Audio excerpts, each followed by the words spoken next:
ప్రతి ప్రార్థనలో ఉండాల్సినవి. ప్రభువా, నీవు చూపిన క్షమాపణను బట్టి నీకు స్తోత్రాలు. పరలోకంలో నేను అస్సలు నేను చేరలేను, కానీ నిత్యము నీతో పాటు జీవింపజేసుకోవడానికి నాకు కృప చూపావు నాయన.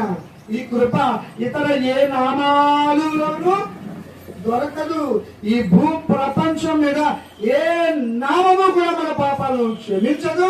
ఈ భూ ప్రపంచం మీద నిత్యము పరలోకంలో ఆ దేవుడితో పాటుగా జీవించే ధన్యత, కృప మిగిలిన ఏ నామాలలోనూ మనకి దొరకదు.